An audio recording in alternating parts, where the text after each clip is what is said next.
Yes, this is Crosstalk. Shay Adam with you from Alberta. We have Lauren McNabb in Manitoba, and we also have Mike Drolet with us today from Ontario. We're going to switch gears here, literally, and talk about trucking. And I'm sure a lot of you saw it. In terms of viral videos, this was an awful one that came out this week. A truck driver in Florida missed a turn, missed an exit off-ramp, I think is what happened, and then he decided to pull a U-turn illegally, and 3 people were killed when a car slammed into the side of the truck as he made a U-turn in front of them. We've all had stories in this country of concern about trucking and safety within the trucking industry. And Mike, sort of spilled over into the news in Ontario this week. What happened?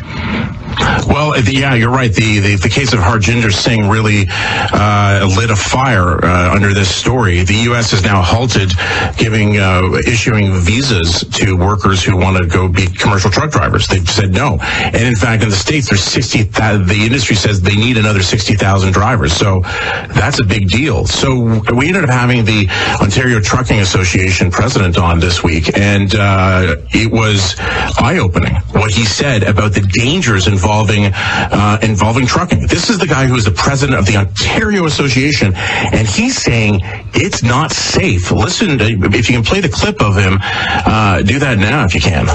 Be very afraid when you pass a truck, because I guarantee you 1 out of 2 shouldn't be on the road. And that's coming from a person, multi-generational family, proud trucker. Yeah. Wow. Think about that. 1 out of 2. That's insane.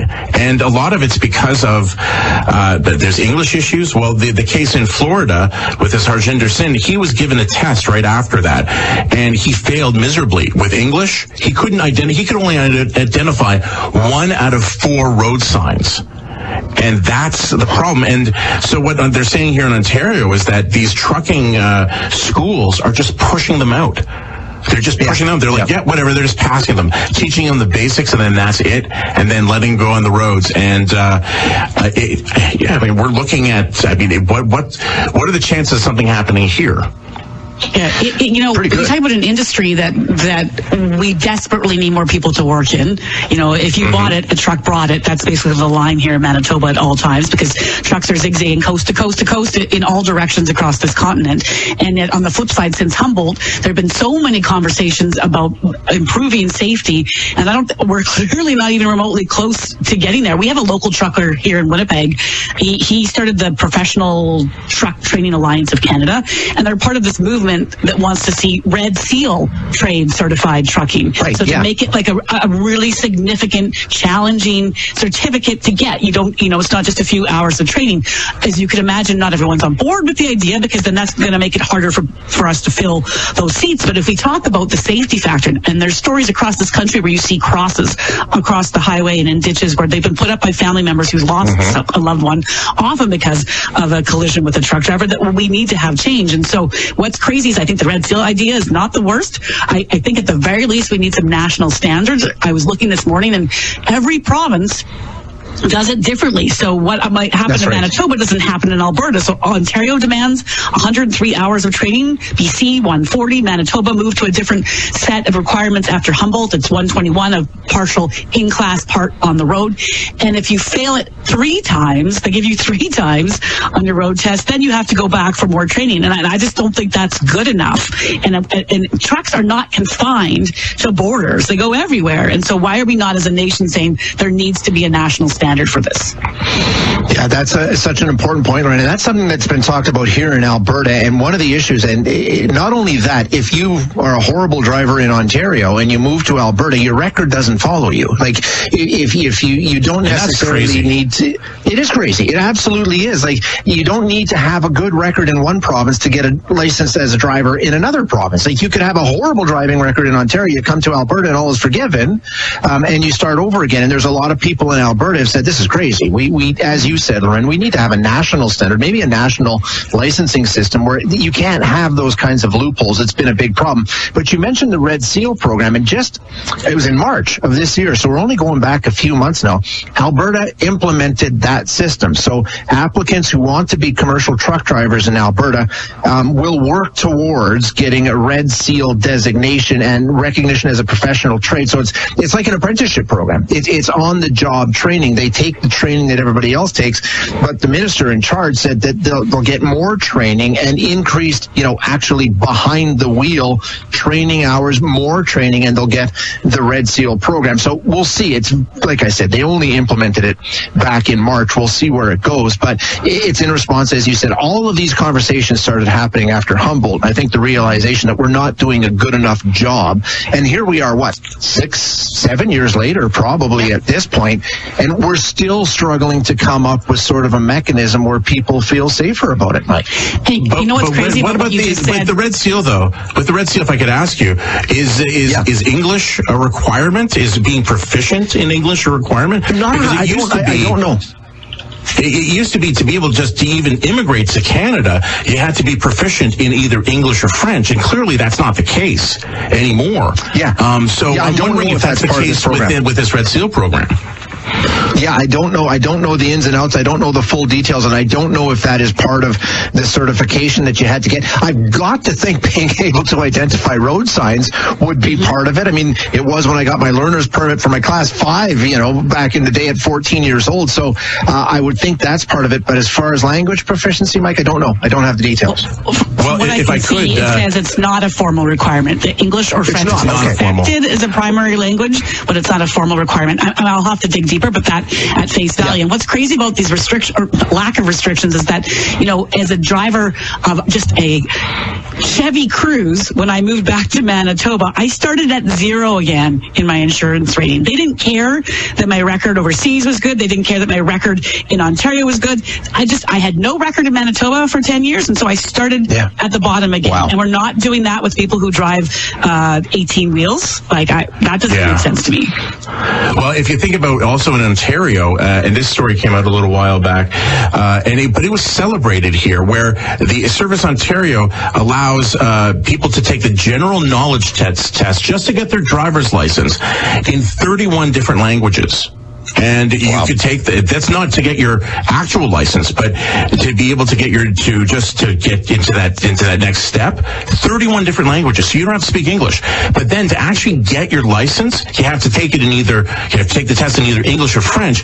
But they do say that they'll basically help you cheat, because they'll give you hand signs so then you can say, oh, stop. So they don't actually have to learn the signs of the road. They don't have to be able to speak English. And we have all these signs, these digital signs over the highway that say, warning, black ice ahead, this and that, whatever it is. And if you can't read that, you should not be driving an 18-wheeler.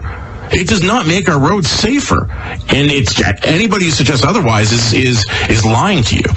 I think part of the problem, though, here is it's the same with so many things that we're seeing in this country right now. We have a severe shortage in, the hospitals, healthcare, home care, long-term care, personal care homes, teachers, whatever. You can almost every profession you can name, we don't have enough, and that includes trucking. And so, therefore, we start to loosen requirements because people get mad. I don't want wait times, or I don't want to wait longer for my package, or I want this to come.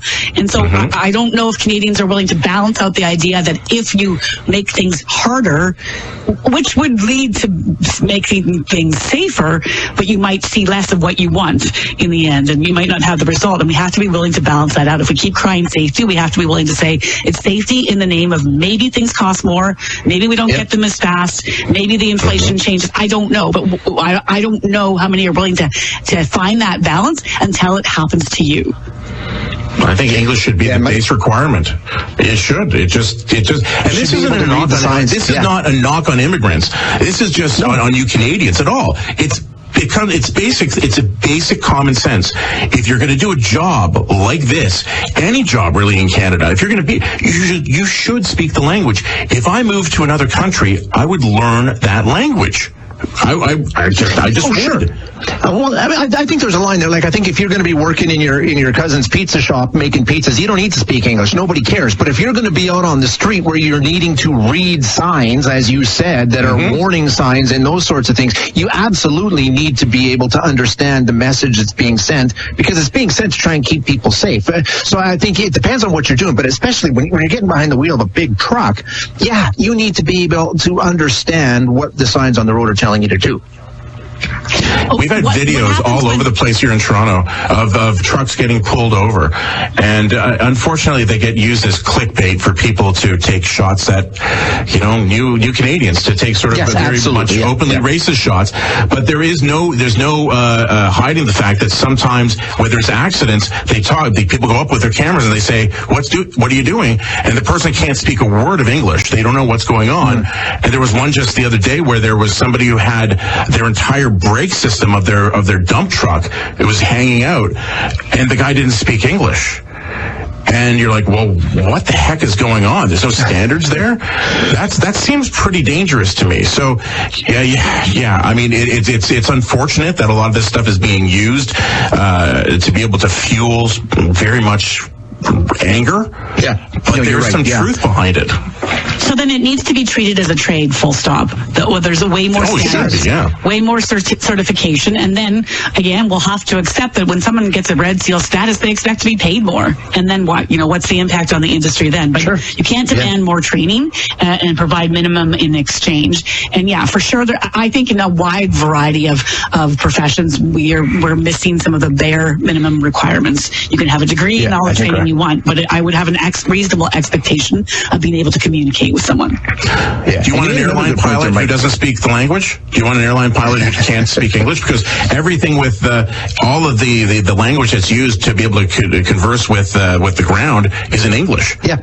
So are you just going to put them in? You have to have certain jobs where English is a requirement. Yeah, I think at some way of communication, you're absolutely right. You make another interesting point, though, Mike, that or the guest that you had was talking about, and that's the safety of the vehicles, not the drivers, but the vehicles themselves. And I covered one of these years ago. I was in Swift Current. I was a reporter in Swift Current, and I went out with the highway inspection team, and I was shocked by the vehicles that they pulled over. And I think it was about 1 and 2. But I was doing some reading this morning. Calgary Police Service, about 5 years ago, ran before a long weekend, did a commercial safety vehicle check. They checked 26 vehicles over the course of an afternoon. Every single one of them, all 26, got pulled off the road because they weren't safe. That's another big issue that we don't have the people to do the inspections to the level, obviously, that need to be done, because it's consistently, for decades now, it's been, on an average, half the vehicles on the road shouldn't be on the road. That's scary stuff. But what we do have is we do have technology that can help with that. And, the industry has to regulate itself somewhat. So for sure, we don't have the capacity to pull over every vehicle. And I bet you, honestly, you probably could pull me over today and find out that maybe my car's not probably. Over. Yeah. I don't know. I don't doubt that at all, Loren. It's hard to, when you go get a safety, you're shocked sometimes to figure out what went down.